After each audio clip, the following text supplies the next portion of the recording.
Jake Paul says, I'll be here for a while. Better get used to me. And you know what? I agree.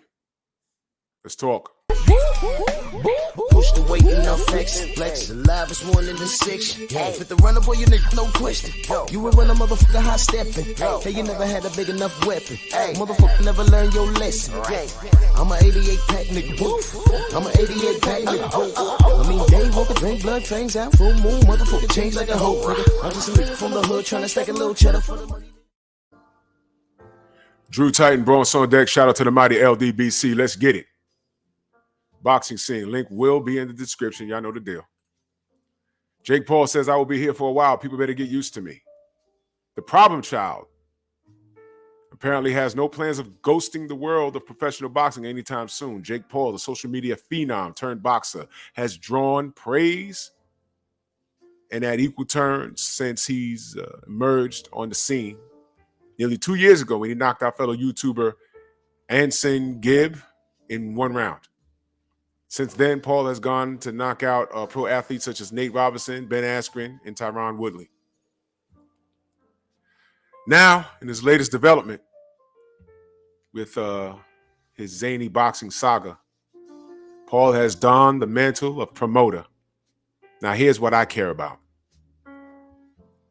In partnership with Eddie Hearn, Matchroom Boxing, Paul will be promoting the heavily hyped Women's Undisputed Lightweight Championship between Katie Taylor and Amanda Serrano that will take place April 30th in Madison Square Garden, New York City. Let's go, Amanda. Let's go, Amanda. Let's go, Amanda. Now that y'all know where I stand, Paul, who manages Serrano under his newly formed business outfit, Most Valuable Promotions, excuse me, may not necessarily view actual fighting as a long-term occupation, but he is apparently not opposed to setting roots on the promotional end of the sport. Yes, for sure, I will always be involved in boxing, Paul told 5 Live Boxing. I definitely see the Most Valuable Promotion roster growing. We're just getting warmed up. I'll be here for a while. People better get used to me. Paul, who is 5-0, 5 wins, no losses, 4 knockouts, formed MVP with his manager, Nakisa Bidarian, last June ahead of his first meeting with Woodley, whom he defeated by split decision in their 8-round cruiserweight bout. The Cleveland native was repeatedly he has repeatedly stated he will not fight for the first half of this year in order to focus his energy on promoting for a unification bout between WBC, WBO, WBA, IBF lightweight champion Taylor and seven division title holder Serrano. 42 wins. Well, y'all know the deal. I don't want to go through this record. I want to get through this article because I want to give you my opinion. No chance of that happening, Paul said in response to a query of if he would appear in the undercard of Serrano and Taylor. I'm fully focused on promoter Paul. I've got my turtleneck on. That's how you know. You can't be a promoter without a turtleneck. That's funny. That's funny. I like that, though. I like that. It's really Amanda Serrano and Katie Taylor who made this fight happen, Paul continued. They're the ones who put the work in to become number one and the number 2 in the pound for pound best female fighters. That is the article, and here is my opinion. The link will be in the description. Here's my opinion. You know what?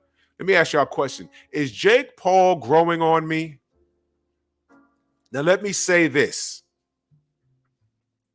My only beef, as far as him, the fighter, is that I wanted him to fight my brother Kendall Gill, former NBA All-Star, Hall of Fame NBA player.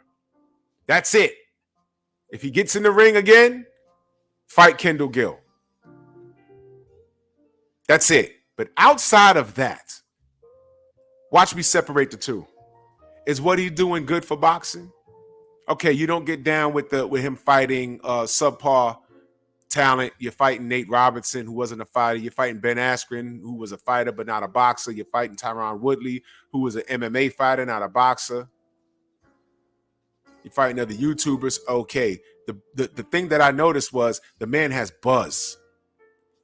But what he's doing is, as far as boxing is concerned, look what he's doing for Amanda Serrano and Katie Taylor, man. Look what he's doing. He's turning heads. He has on a promoter's hat and the turtleneck. Do we have a problem with Jake Paul, the promoter? Can he come in boxing and actually get something done? I'm wondering, can he get something done? This is a major fight that he's a part of. Katie Taylor, Amanda Serrano. I'm just curious what else he's going to do. He said his roster's going. Now, his roster's growing. He's working with Eddie Hearn. You saw him talking with Devin the Dream Haney. What do we know is being done with Devin Haney? Nothing. He's getting ducked all over the place, and the world seems to be cool with it. Now, let me say this. A lot of casuals follow Jake Paul.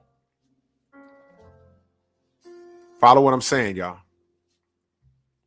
Let's say he gets with Devin and throws Devin on a card. Now, if they follow what Jake Paul says, and Jake Paul co-signs Devin, we already know Devin's a star. But Devin will have now the support of the fan base that follows Jake Paul. And it's a shame that black fighters got to act a certain way and act out of character and do certain things. But Devin is Devin. He's not going to go way off the board and start doing silly shit because that's not in his nature. Bill has raised him to be a fine young king. But you side him with Jake Paul. I'm not saying it's going to happen. I'm just saying, just think, follow me on this. You align him with Jake Paul and that fan base, and he promotes the next Haney fight. Maybe Jake Paul will jump on the card and fight somebody. Now everyone will start looking at Devin Haney like, oh, okay, this is the guy. Why didn't Vasily Lomachenko fight him? Why did Teofimo Lopez duck him? Why is there a franchise status at 135? Maybe they need to see Jake Paul and Devin Haney a little more often. You saw the video where he told Devin, yeah, man, we're going to get up. I said, oh, that's interesting. What I'm saying is maybe Jake Paul loves the sport enough to say, you know what, I'm going to take my celebrity and my money and make an impact. You can't not like what he's doing with Katie Taylor and Amanda Serrano. He's actually putting his money where his mouth is, ladies and gentlemen.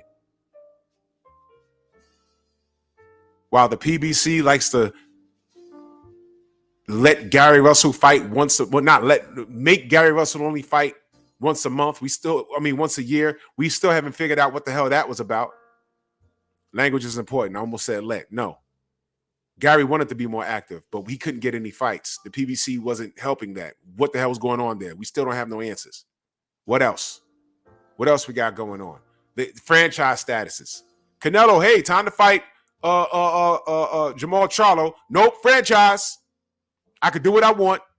And he's doing exactly what he wants. But he has this rabid fan base that enables that garbage. Huh? Hey, look, Vasily, it's time for you to fight Devin Haney. Nope, franchise. Really? Mauricio, why'd you give him the franchise status? Well, he asked for it. Vasily, why'd you ask for it? No. They offered it. Well, it don't matter, because whether you asked for it or offered it, you accepted it. So while we're fighting about all of this stuff, hey, Canelo, Andre, nope. Charlo, nope. Now we're hearing about GGG fighting Murata and then probably getting a third Canelo fight, and then Canelo's entertaining Bivol. How long is Charlo supposed to wait? How about this? None of those fighters should be waiting. They should be fighting each other and freezing Canelo out because he could do what he wants. He's not going to fight for any less than $30 million anyway. So let him go ahead and make his money. Freeze him out. He wasn't going to fight you guys anyway. So y'all get together and fight each other. This is the new Black Murderers Row. Charlo, Andre, Devin, Rigondeaux, Ortiz. You want to throw Benavidez in there? Fine, let's do it. I mean, hey, Canelo said he's not fighting Mexican fighters anyway. Newsflash, Benavidez is born and raised in America. But moving on, while all that nonsense is going on, being enabled by stupid-ass fans, Enter Jake Paul, immediately making an impact. You can't hate on what this man's doing. Now, I want to see what he does next. So I will be reporting on Jake Paul's every move. And so far, I like it. Y'all tell me what you think. Bronx on deck. Move!